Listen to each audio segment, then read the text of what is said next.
तो last lecture में हम लोग ने ये देखा था crystal field theory for coordination number 4।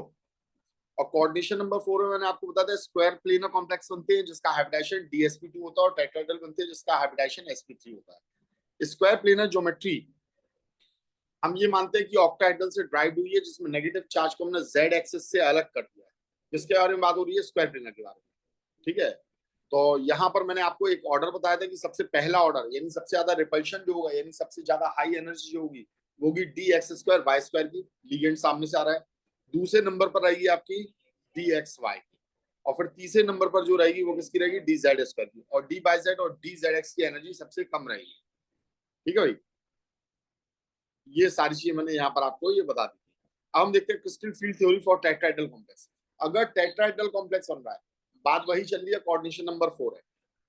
Tetrahedral अगर कॉम्प्लेक्स बन रहा है, देखो स्क्वायर प्लेनर में कितनी स्प्लिटिंग हो गई, कितनी स्प्लिटिंग हो गई यहां समझ में आ रहा है। DsP2 हाइब्रिडाइजेशन, ये आपके 1 2 3 4 चार ग्रुप्स में टूट गए, चारों की एनर्जी कैसी है, अलग अलग है, चारों की एनर्जी अलग अलग है। पर टेट्राहेड्रल कॉम्प्लेक्स में क्या होगा, टेट्राहेड्रल कॉम्प्लेक्स में अगर यहाँ पर बात करते हैं तो यहाँ पर दो में ही स्प्लिटिंग हो रही है, यहाँ पर दो में ही स्प्लिटिंग हो रही है। कैसे हो रही है, तो टेट्राहेड्रल कॉम्प्लेक्स में लीगेंड जो आ रहा है वो प्लेनर साइड से आ रहा है। कहां से आ रहा है, प्लेनर साइड से आ रहा है। और अगर ये प्लेनर साइड से आ रहा है तो प्लेनर ऑर्बिटल्स कौन होते हैं, dxy d/z और dzx। तो इनकी एनर्जी बढ़ेगी और एनर्जी कम किसकी होगी, एक्सियल ऑर्बिटल्स की, जो होते हैं dx2 y2 और dz2। वही डिफरेंस जो आएगा डेल्टा टी का आएगा। ये दोनों की एनर्जी कितनी कम होगी, तो ये कम होगी -0.6 delta T CFSE T tetrahedral की, और इसकी कितनी बढ़ेगी, हर एक की 0.4 बढ़ रही है तो 0.12 हो गई है। ठीक है, 0.4 0.4 बढ़ रही है तो 1.2 हो गई आपकी ये। ठीक है, और यहाँ पर भी आपका ये 1.2 या 12 भी हम कह सकते हैं सिंपली, अगर पॉइंट कम हटा दें तो इस हिसाब से ये हो रहा है। स्प्लिटिंग इसमें इतनी कम होती है जिसके कंपैरेटिवली ऑक्टाहेड्रल की कंपैरेटिवली नियरली आधी होती है। टेट्राहेड्रल कॉम्प्लेक्स में अगर हम बात करें, स्क्वायर प्लेनर की बात नहीं हो रही है, कोऑर्डिनेशन नंबर 4 आ जाए तो दोनों अलग अलग हैं। तो टेट्राहेड्रल कॉम्प्लेक्स की जो स्प्लिटिंग हो रही है वो नियरली हाफ है, 4.9। देन डेल्टा ओ, एनर्जी इतनी स्मॉल होती है कि वो फोर्स ही नहीं कर पाती इलेक्ट्रॉन को पेयर करने के लिए, इलेक्ट्रॉन को पेयर करने के लिए, चाहे स्ट्रॉन्ग लीगेंड हो चाहे वीक लीगेंड हो, ये पेयरिंग होने ही नहीं देगा। पहला यहां आएगा, दूसरा यहां आएगा। ठीक है, चाहे वीक लीगेंड क्यों ना हो, तीसरा यहां आएगा, चौथा यहां आएगा, पांचवा यहां आएगा। समझ में आ गई बात। तो हुम्स रूल यहां पर कभी भी फेल नहीं होगा, वो पेयरिंग नहीं करने देगा। ये पेयरिंग कब होती थी, जब स्ट्रॉन्ग लीगेंड आता था। ये टेट्राहेड्रल कॉम्प्लेक्स सीरीज में हम सॉरी ऑक्टाहेड्रल की कॉम्प्लेक्स सीरीज में देखा था। Hence tetrahedral complex have high spin configuration, इनका हमेशा हाई स्पिन कॉन्फ़िगरेशन होता है क्योंकि इनमें पेयरिंग इतनी इजीली नहीं होती, पेयरिंग एनर्जी ज्यादा होती है। ठीक है, और स्प्लिटिंग एनर्जीज में कम होती है। ठीक, अब इसके कुछ एक केसेस को हम लोग यहाँ पर डिस्कस करेंगे और यहाँ देखेंगे कैसा क्या होता है। जैसे हमने ये लिया निकेल, निकेल को हम कार्बन मोनोऑक्साइड 6 लीगेंड यहाँ पर लगा रहे हैं। निकेल का एटॉमिक नंबर 28 होता है, 3d84s2 है, और यहाँ पर निकेल की ऑक्सीडेशन स्टेट कितनी है, 0 है। तो हमें टोटल कितने इलेक्ट्रॉन बनना है बेटा, 8 इलेक्ट्रॉन बनना है। 4s में 2 इलेक्ट्रॉन बनना है और इसमें 8 इलेक्ट्रॉन, 1 2 3 4 5। जब सिंगल सिंगल बढ़ गए 6 7 और ये हो गया 8, तो यहाँ पर 2 इलेक्ट्रॉन कैसे हैं, अनपेयर्ड। 2 इलेक्ट्रॉन कैसे हैं, अनपेयर्ड है। अब नॉर्मली अगर आप यहाँ पर देखोगे, क्या देखोगे कि जब कॉम्प्लेक्स बनेगा तो क्या होगा, तो होगा ये कि ये जो 2 इलेक्ट्रॉन है, एक इसके पास चला जाएगा, एक इसके पास चला जाएगा और एक इसके पास चला जाएगा। ये 2 इलेक्ट्रॉन यहां पर चले जाएंगे, और जब यहां पर चले जाएंगे तो अब क्या रहेगा,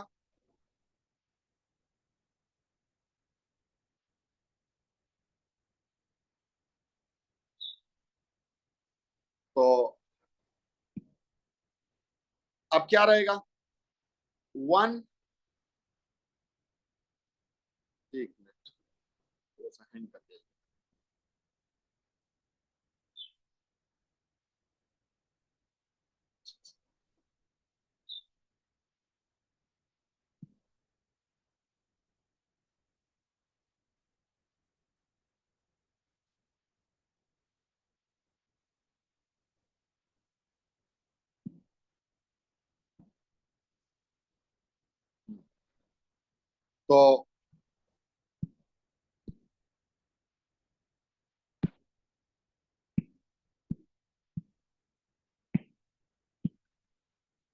तो एक इलेक्ट्रॉन हमने ये भरा, 1 2 3 4 5 6 7 8 9 और ये हो गया 10।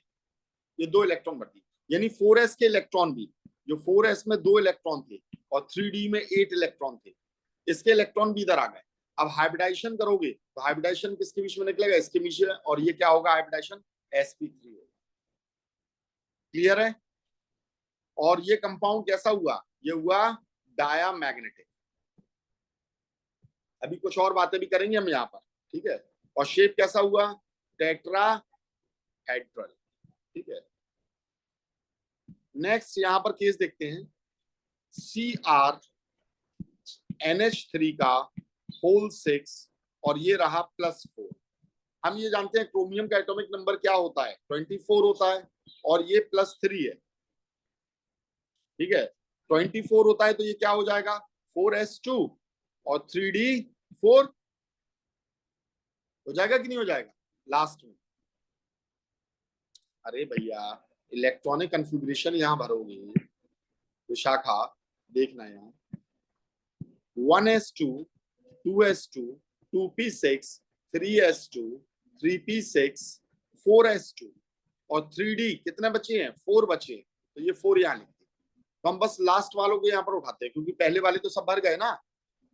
कौन खाली है? 4p खाली है, और कौन खाली है? 4d खाली है, ठीक है। अब 3 इलेक्ट्रॉन निकालना है आपको, Cr+3। तो जब आपने यहाँ पर 3 इलेक्ट्रॉन निकाले तो 2 इलेक्ट्रॉन तो निकलेंगे कहां से? आपके s में से निकलेंगे, और 1 इलेक्ट्रॉन यहां से निकल जाएगा, 1 इलेक्ट्रॉन। तो 3d3 हो जाएगा कि नहीं हो जाएगा? कितना हो जाएगा? 3d3। तो लास्ट में 3d3 लिख लेते हैं, और यहाँ पर 4s क्या हो गया? खाली। 4p क्या हो गया? खाली। और 4d क्या हो गया? खाली। क्लियर है? तो सबसे पहले तो हम इसे बनाते हैं।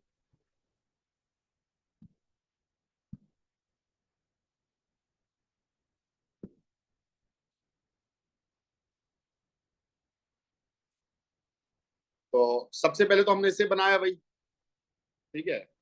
और इसके बाद हम लोग क्या करेंगे, इसमें इलेक्ट्रॉन को फिलअप करते हैं। 3 इलेक्ट्रॉन बनना है, तो 1 2 3 हमने ये 3 इलेक्ट्रॉन, ठीक है। अब यहां अगर हाइब्रिडाइजेशन लोगे तो हाइब्रिडाइजेशन क्या हो जाएगा? तो हाइब्रिडाइजेशन हो जाता है D2S और P कितने लग जाएंगे? अच्छा 6 वाला ये, तो 3 तो ये हो गए, और 3 आपके ये हो गए 6। तो यहाँ हाइब्रिडाइजेशन क्या आ गया? D2sp3। और ये कैसा हो गया? पैरामैग्नेटिक। पैरामैग्नेटिक हो गया। ये कोऑर्डिनेशन नंबर 6 वाला है, ध्यान रखना। और इसे हम क्या बोलेंगे? इसे हम बोलेंगे inner orbital complex. Inner orbital complex. तो ये कुछ एक हम प्रैक्टिस कर रहे हैं, कुछ एक कंपाउंड, ठीक है भाई।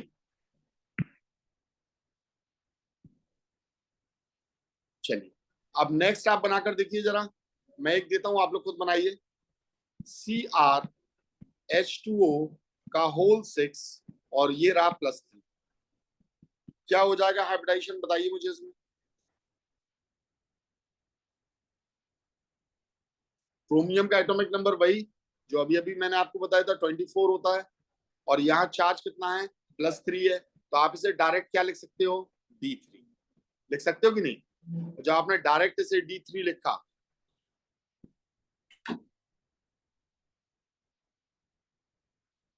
तो हमें 3 इलेक्ट्रॉन यहाँ पर फिलअप करना है। अब 3 इलेक्ट्रॉन हमें यहाँ पर बनना है,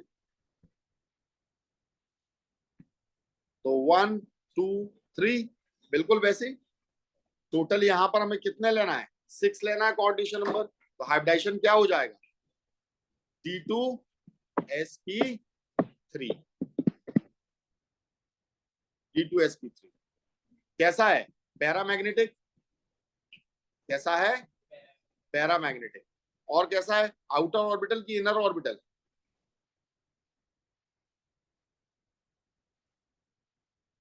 इनर ऑर्बिटल हो जाएगा। पर हम इसे इनर ऑर्बिटल कहते नहीं है, क्यों नहीं कहते हैं इसका भी रीजन समझ लेना। देखो भाई, अभी ये सब मैं आगे जाकर समझाऊंगा। एक्चुअल में हम इसका D2 नहीं लेते। D2 हमने कब लिया था, जब हमारे पास में कौन था, स्ट्रॉन्ग लीगेंड था। कौन था, स्ट्रॉन्ग लीगेंड। अब हमारे पास कैसा लीगेंड है, वीक लीगेंड है, और वीक लीगेंड है तो हम यहां पर जो अब डी यूज करेंगे वो बाहर वाला डी यूज करेंगे। ये कुछ स्पेशल केसेस हैं इसलिए मैं बता रहा हूं। ये हो गया, तो हाइब्रिडेशन क्या हुआ, sp3d2 हुआ, और हमने से क्या बोला, आउटर ऑर्बिटल कॉम्प्लेक्स।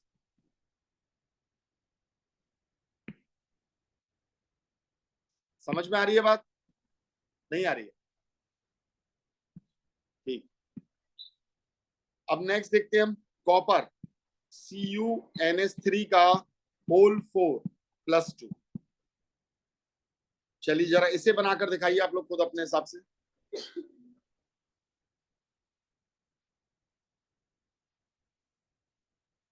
कॉपर का एटॉमिक नंबर 29, ठीक है। क्या हो जाएगा, तो इसमें होता ये है, देखो जब इसकी इलेक्ट्रॉनिक कन्फिग्रेशन आप भरते हो, 1s2, 2s2, 2p6, 3s2, 3p6, और 4s2 की जगह 4s1 हो जाता है, और 3d10 हो जाता है। नॉर्मली आप भरते हो तो आप कैसे भरते हो, जरा चलो इसे भी देख लेते हैं, नॉर्मली अपन इसे कैसे भरते हैं।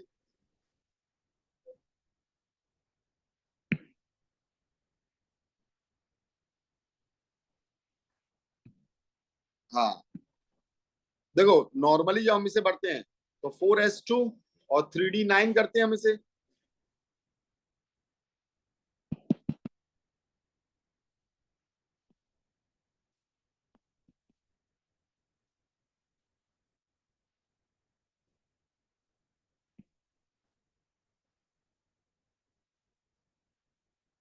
4s2 और 3d9, पर मैंने आपको बताया था half filled orbitals are more stable, वो ज्यादा स्टेबल होते हैं, ठीक है। तो यहां से एक इलेक्ट्रॉन जंप करके, कहां से, यहां से एक इलेक्ट्रॉन जंप करके यहां चला जाता है, तो हाफ फिल्ड हो जाएगा कि नहीं हो जाएगा।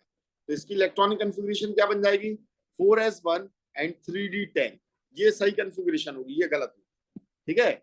ये कन्फिग्रेशन यहाँ पर बन गई है। अब कॉपर पर कितना चार्ज लेकर आना है आपको, +2 का चार्ज लेकर आना है, तो Cu को +2 लेकर आना है, तो एक इलेक्ट्रॉन यहां से निकालोगे और एक इलेक्ट्रॉन यहां से निकालोगे, तो कन्फिग्रेशन क्या हो गई है, 3d9। एक 4s1 से निकल गया और एक 3d10 से निकला, तो 3d9। अब खाली कौन कौन है, 4s खाली है, 4p खाली है, ठीक है, और 4d भी खाली है, ये खाली है। तो चलिए इसके इलेक्ट्रॉनिक कन्फिग्रेशन को अपन लोग यहाँ पर भरते हैं।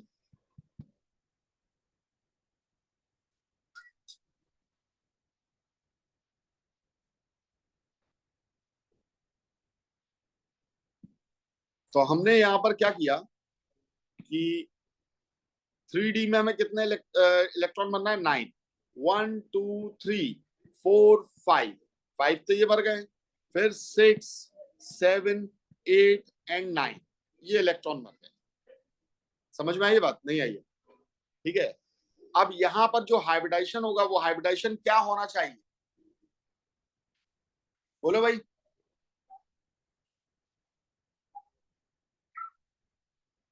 स्ट्रॉन्ग लीगेंड है, स्ट्रॉन्ग लीगेंड है तो क्या करोगे, पेयरिंग के लिए जगह ही नहीं है, नाखून खाना बंद करो, पेयरिंग के लिए तो जगह ही नहीं है। अब जब जगह ही नहीं है तो फिर स्ट्रॉन्ग लीगेंड क्या कर पाएगा भाई,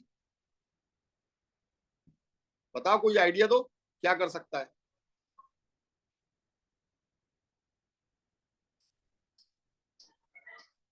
नहीं आया समझ, क्या कर सकता है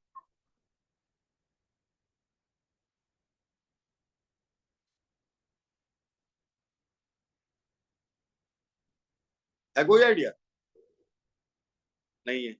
चलो भाई देखते हैं। वो करता क्या है, वो इस इलेक्ट्रॉन को उठाकर यहां भेज देता है,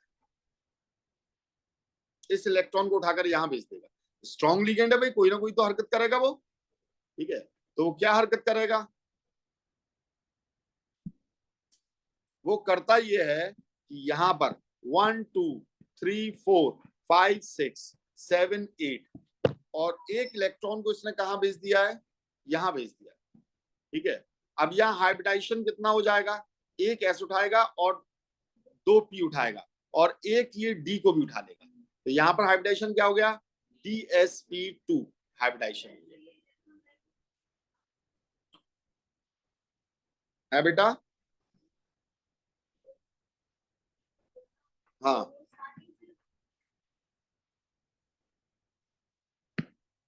कैसा स्टार्टिंग से? हाँ, स्ट्रॉन्ग लिगेंड है, पेयरिंग नहीं कर पा रहा है, पेयरिंग नहीं कर पा रहा है तो कोई बात नहीं, उसे वो वहां से उसकी जगह खाली करेगा। स्ट्रॉन्ग लिगेंड का काम होता है कि वो अंदर वाले ऑर्बिटल्स को खाली करे, उसे खाली करके वो लास्ट में भेज देगा। तो ये कुछ स्पेशल केसेस हैं जो आपको याद रखना है। तो यहाँ हाइब्रिडाइजेशन क्या हो गया? यहाँ हाइब्रिडाइजेशन DsP2 हो गया। ठीक है, और यहाँ पर जब ये हो जाता है तो इसकी वजह से इसका शेप कैसा हो जाता है? कैसा हो जाता है shape? Square planar, square planar हो जाता है। ठीक है, और कैसा होता है ये पैरा मैग्नेटिक होता है, पैरा मैग्नेटिक होता है। उम्मीद है ये बात समझ में आ गई होगी। ठीक है, जबकि इसी का ये केस अगर हम लें, अगर हम इसे एक वीक लिगेंड के साथ लगाएं, CuCl4+2, तो वही +2 हमने कर दिया है। तो कॉपर का एटॉमिक नंबर कितना है बेटा? 29। हमने दो इलेक्ट्रॉन निकाल दिए तो क्या हो गया? 3d9। अब जब ये 3d9 हो गया,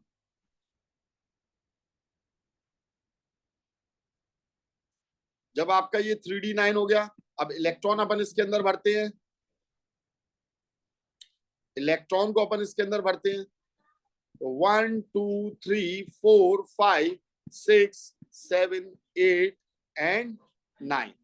अब ये वीक लिगेंड है तो ये इसके इलेक्ट्रॉन को नहीं छेड़ेगा, और जब नहीं छेड़ेगा तो अब इससे तो 4 ऑर्बिटल चाहिए चाहिए है ना, कोऑर्डिनेशन नंबर 4 है। तो हाइब्रिडाइजेशन यहां से होगा, और कौन सा हाइब्रिडाइजेशन हो गया? कैसा शेप हो गया? तो ये खास तौर पर इन केसेस को याद रखना है, टेट्राहेड्रल, कि अगर आपका स्ट्रॉन्ग लिगेंड आ जाएगा तो अगर एक इलेक्ट्रॉन यहां मौजूद है तो वो लास्ट में पहुंच जाएगा, फिर वो अंदर का लीजिएगा ऑर्बिटल को। ठीक है, क्योंकि वो पेयरिंग तो वो कर ही नहीं पा रहा है। ठीक है, और कैसा है ये आपका? पैरामैग्नेटिक है। कैसा है? पैरामैग्नेटिक है। ठीक है, तो ये केस भी हो गया। अब हम देखने जा रहे हैं कुछ एक ड्रॉबैक्स। सबसे पहले ड्रॉबैक्स देखते हैं हम किसके? बैलेंस बॉन्ड थ्योरी के। बैलेंस बॉन्ड थ्योरी, इसके ड्रॉबैक्स को देखते हैं। ठीक है, देखो, बैलेंस बॉन्ड थ्योरी जो थी उसने ज्योमेट्री या शेप्स और मैग्नेटिक बिहेवियर को तो एक्सप्लेन कर दिया था। ठीक है, लेकिन इसके कुछ एक ड्रॉबैक्स भी थे। पॉजिटिव पॉइंट ये था कि इसने ज्योमेट्री को यानी शेप्स को, और किस चीज को, और इसने मैग्नेटिक बिहेवियर को, पैरामैग्नेटिक और डायमैग्नेटिक, इसे तो एक्सप्लेन कर दिया था, लेकिन ये बहुत सारी चीजें एक्सप्लेन नहीं कर पाई थी। इट वॉज एबल, पहले से लिख देते हैं, able to explain, crystal field के बारे में बात नहीं कर रहा हूं, बैलेंस बॉन्ड थ्योरी के बारे में बात कर रहा हूं। Able to explain magnetic behaviour,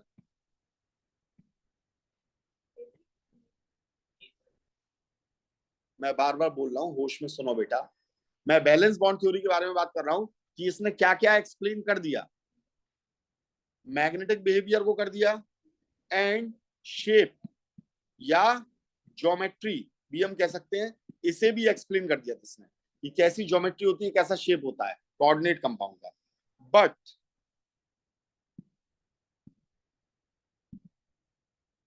it was unable to explain why some complexes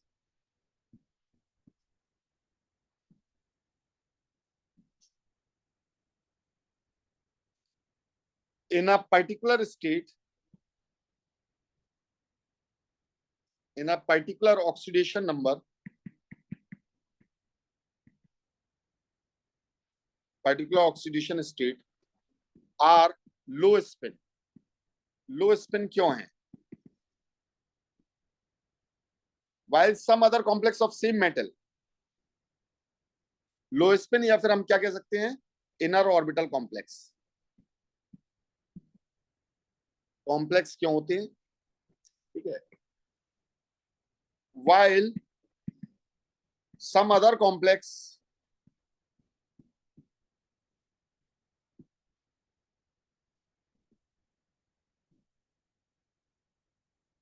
of the same metal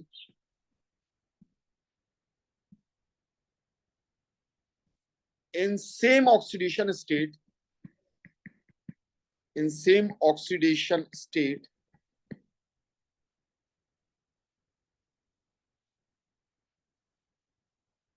are high spin, या फिर आउटर ऑर्बिटल कॉम्प्लेक्स क्यों होती है?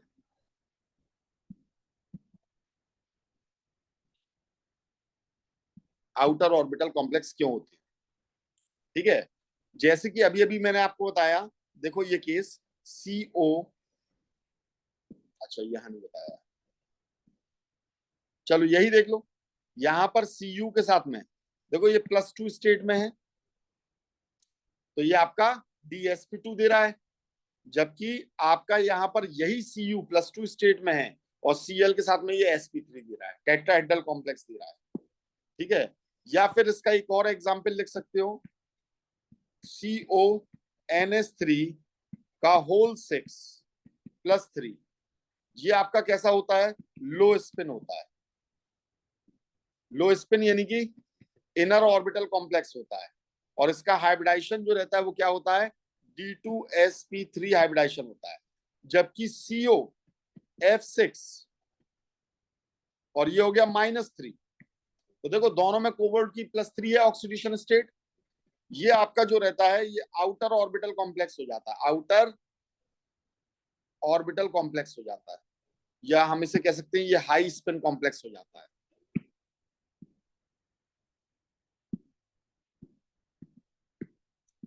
हाई स्पिन कॉम्प्लेक्स हो जाता है, और इसका हाइब्रिडाइजेशन क्या हो जाता है? sp3d2। और अब हमें ये मालूम है ना, ये क्रिस्टल फील्ड थ्योरी से तो हमें मालूम चला कि NH3 क्या है? स्ट्रॉन्ग लिगेंड है, और फ्लोरीन क्या है? एक वीक लिगेंड है। समझ में आ गई बात? नेक्स्ट पॉइंट,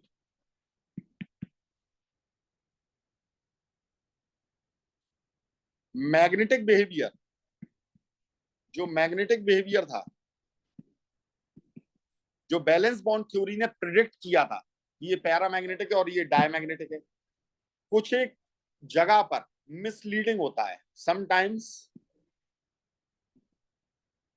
मिसलीडिंग, यानी ये सही प्रिडिक्ट नहीं कर पाता है मैग्नेटिक बिहेवियर को। ठीक है, जैसे एग्जाम्पल, निकल सेकंड का स्क्वायर प्लेनर कॉम्प्लेक्स जो रहता है वो डायमैग्नेटिक होना चाहिए। निकल सेकंड का जो स्क्वायर प्लेनर कॉम्प्लेक्स होता है, स्क्वायर प्लेनर कॉम्प्लेक्स, इसे कैसा होना चाहिए? डायमैग्नेटिक।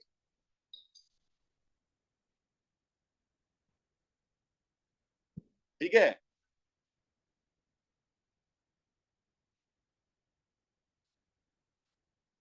कैसे होना चाहिए? चलो हम इसे समझते हैं जरा।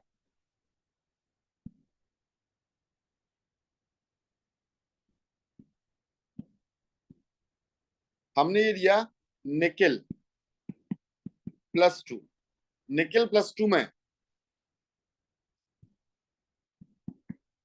3d8 है, ये कितना है? 3d8 है। बात समझ आई है? अब इलेक्ट्रॉन यहां भरोगे, 1 2 3 4 5 6 7 8, आपने ये भर दिया। अब दो इलेक्ट्रॉन इसके कैसे हैं? अनपेयर्ड है। 4s ये है, और ये रहा आपका 4p, और ये हो गया 3d8। ठीक है। अब स्क्वायर प्लेनर में क्या होना चाहिए, हाइब्रिडाइजेशन क्या होना चाहिए, और ये कंपाउंड कैसा होना चाहिए?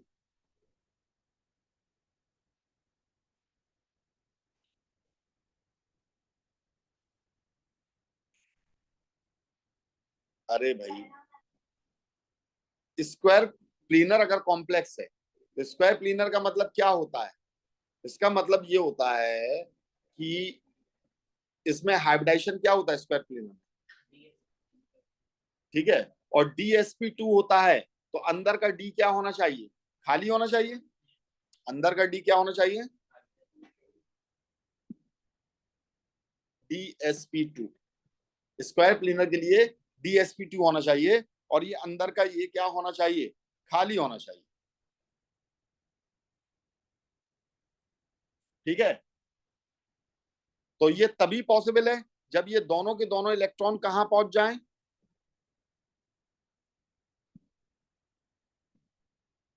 1 2 3 4 5 6 7 और 8। अब हम क्या कह सकते हैं कि हाँ भैया ये कैसा है, DsP2 है। DsP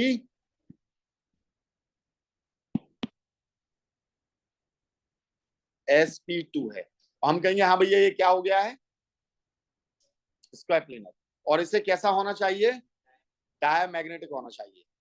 बट ये होता है पैरामैग्नेटिक। कैसा होता है, कैसे होता है, Ni+2 आयन, Ni+2 आयन, इसमें होता क्या है,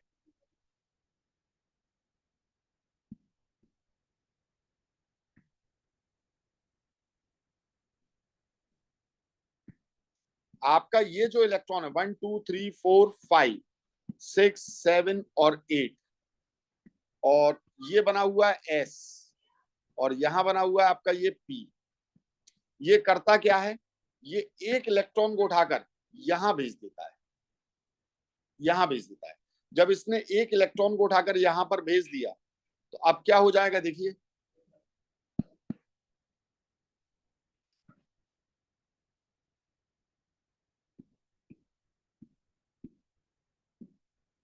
one two three four five six seven, और एक इलेक्ट्रॉन कहां पर पहुंच गया, इस P में पहुंच गया, ये यहां पर पहुंच गया, ठीक है। तो अब देखो, हाइब्रिडाइजेशन भी क्या है, DsP2 है। अच्छा ये तो बना ही नहीं है बीच वाला, ठीक है। हाइब्रिडाइजेशन भी DsP2 है, पर ये है कैसा ओरिजिनली में, पैरामैग्नेटिक है। कैसा है, पैरामैग्नेटिक, ठीक है। कैसा है, पैरामैग्नेटिक है। जबकि ये क्या कह रहा था, ये क्या होना चाहिए, डायमैग्नेटिक होना चाहिए, पर होता नहीं है स्क्वायर प्लेनरी, पर ये पैरामैग्नेटिक है। तो इस चीज को ये एक्सप्लेन नहीं कर पाया था। कौन एक्सप्लेन नहीं कर पाया था, बैलेंस बॉन्ड थ्योरी, BBT इस चीज को एक्सप्लेन नहीं कर पाई,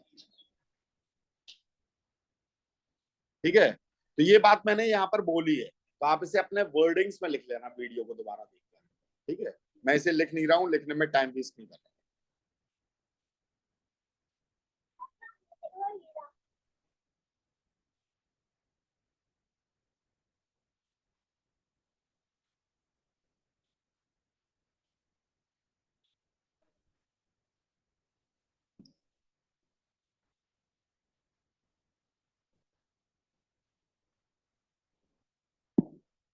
valence bond theory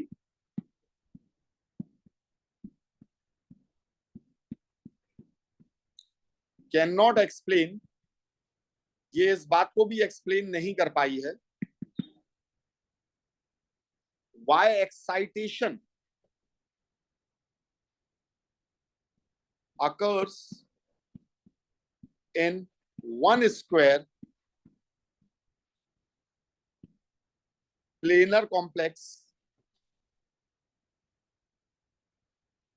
but not in the other.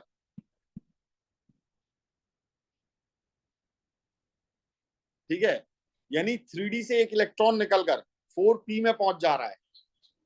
क्यों क्यों पहुंच जा रहा है?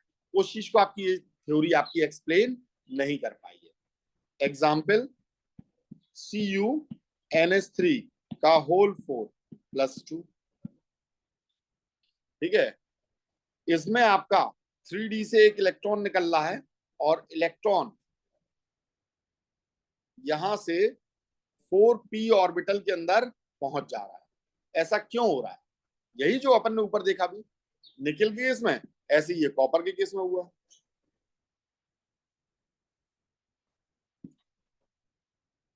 ये आपका कलर ऑफ कॉम्प्लेक्सेस के बारे में भी कोई सेटिस्फैक्ट्री एक्सप्लेनेशन नहीं दे पाई। Unable to give satisfactory explanation for the color of complex। जैसे किसने बताया? क्रिस्टल फील्ड थ्योरी ने क्या बताया था? कलर के लिए क्या रिस्पॉन्सिबल होता है? डी ट्रांजिशन, ठीक है।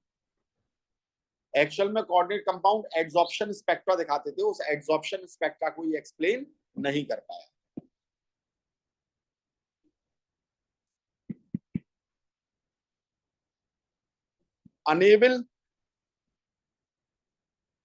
unable to distinguish between strong and weak ligand। Strong और वीक लिगेंड के बीच में भी आपका ये डिफरेंस नहीं कर पाया था।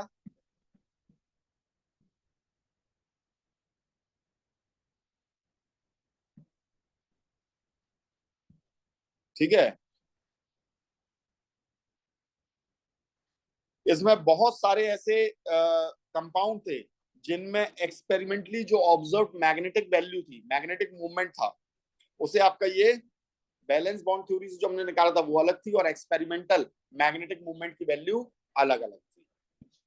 ठीक है, वैल्यू ऑफ, या हम लिख सकते हैं experimental value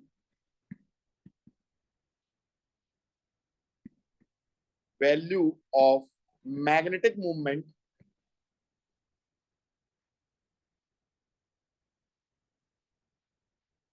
is different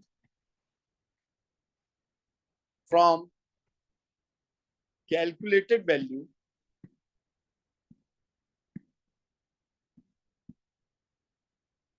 of magnetic movement by valence bond theory।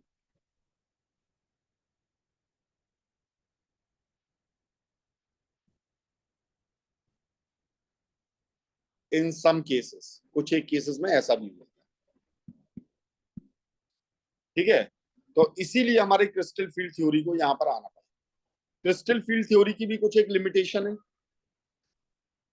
सबसे पहली जो लिमिटेशन है वो ये होती है कि ये आपका कलर, मैग्नेटिक प्रॉपर्टी, इफेक्ट, पहले तो मैं आपका इसका पॉजिटिव पॉइंट बता दूं क्रिस्टल फील्ड थ्योरी का, CFT। सबसे पहले ये कलर को एक्सप्लेन कर पाया, इसने एक्सप्लेन कर दिया, मैग्नेटिक प्रॉपर्टीज को एक्सप्लेन कर दिया,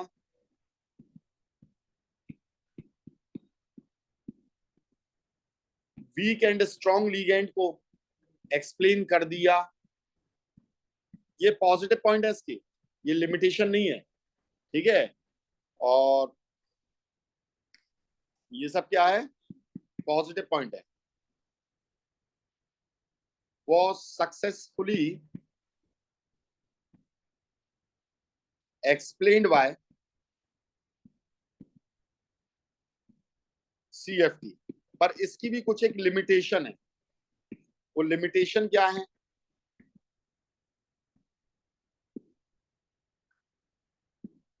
सबसे पहले इन्होंने लीगेंड को पॉइंट चार्ज माना। Ligand is considered as point charge.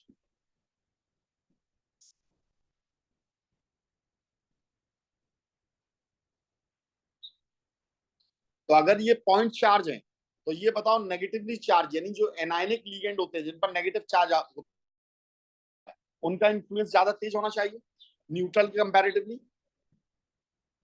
The anionic ligand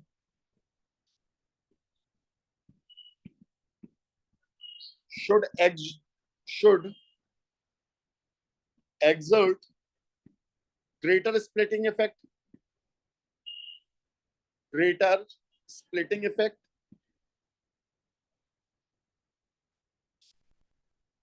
जबकि स्पेक्ट्रोकेमिकल सीरीज में एनायनिक जितने भी लिगेंड थे उन सबको स्ट्रेंथ में नीचे रखा गया.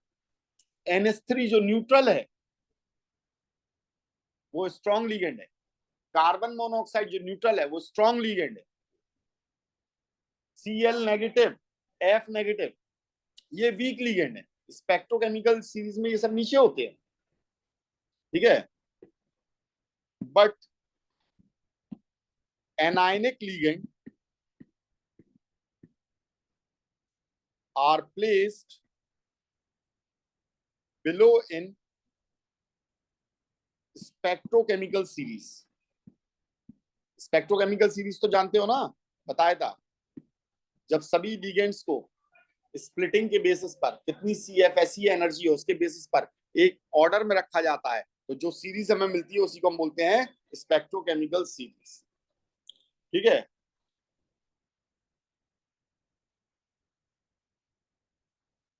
दूसरा इसका नेगेटिव पॉइंट क्या था, ये आपका टोटल जो मेटल लिगेंड था उसे आपका ये क्या मानता था, मेटल और लिगेंड को ये प्योरली आयनिक बॉन्ड मानता था. Are considered as ionic bond. ठीक है. किसकी तरह मानता था, आयनिक बॉन्ड की तरह मानता था. और कोवेलेंट कैरेक्टर्स को तो इसके ये लेते ही नहीं था. And do not account for covalent character.